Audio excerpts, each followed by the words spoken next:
महाराष्ट्रातील सर्व शेतकऱ्यांसाठी आताची बातमी समोर येत आहे. 2025 पीक विमा योजना अंतर्गत काही जिल्ह्यांमध्ये नुकसानग्रस्त शेतकऱ्यांना 30,000 रुपये भरपाई वाटप सुरू झाल्याच्या बातमी समोर येत आहे.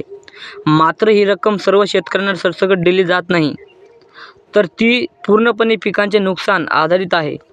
राज्य सरकारने 2025 साठी पीक विमा योजनेत काही मोठे बदल केले आहेत. यामध्ये सर्वात महत्त्वाचे बदल म्हणजे 1 रुपयात पीक विमा ही योजना बंद करण्यात आली आहे. आता शेतकऱ्यांना खरीप पिकांसाठी 2%, रब्बी पिकांसाठी 1.5% आणि नगदी पिकांसाठी 5% दराने भरावा लागणार आहे. उर्वरित केंद्र व राज्य सरकाराकडून भरला जातो. यापूर्वी नुकसान भरपाई देण्याची पद्धत अधिक पारदर्शक करण्यात आली आहे.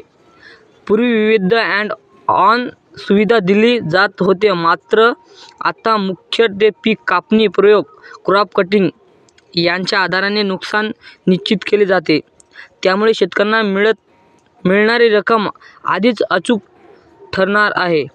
30,000 रुपये वाटपाबाबत बोलायचे झाले तर काही भागांमध्ये अतिवृष्टी, पूर, गारपीट किंवा दुष्काळामध्ये मोठ्या प्रमाणात पिकांचे नुकसान झाले आहे. अशा परिस्थितीत विमा कंपनी अहवालानुसार शेतकऱ्यांना 20,000 ते 40,000 रुपये किंवा त्याहून अधिक भरपाई मिळू शकेल. त्यामुळे 30,000 रुपये ही बातमी काही प्रमाणात खरी असली तरी सर्व शेतकऱ्यांना लागू नाही. सरकारने या योजनेच्या अंतर्गत काही वापर वाढवला आहे. उपग्रह चित्रे, ड्रोन सर्वेक्षण आणि डिजिटल डेटा यांच्या मदतीने कंपनीची स्थिती तपासली जात आहे. त्यामुळे नुकसानाचे अचूक मूल्यांकन करणे सोपे झाले आहे. तसेच विमा कंपनी निवड पारदर्शक पद्धतीने केली जाते असून कॅप अँड कप मॉडेल लागू ठेवण्यात आले आहे. या मॉडेलनुसार विमा कंपन्याने ठराविक मर्यादेचे नफा ठेवण्याची मुभा असते, ज्यामुळे शेतकऱ्यांचे नुकसान कमी करण्याचा प्रयत्न केला जाते.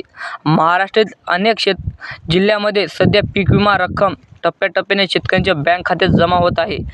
ही रक्कम थेट DBT द्वारे दिली जात असल्याने कोणतेही मध्यस्थ राहत नाही आणि शेतकऱ्यांना वेळेत मदत मिळते. सरकारने शेतकऱ्यांना आवाहन केले आहे की त्यांनी आपल्या पिकांची योग्य नोंदणी करावी आणि वेळेत विमा भरावा. तसेच कोणत्याही अफवावर विश्वास न ठेवून अधिकृत माहिती तपासावी. जर आपली बातमी तुम्हाला आवडली असेल तर चॅनलला सबस्क्राईब करून व्हिडिओला लाईक करा आणि अशाच बातमीसाठी बेल आयकॉन प्रेस करा.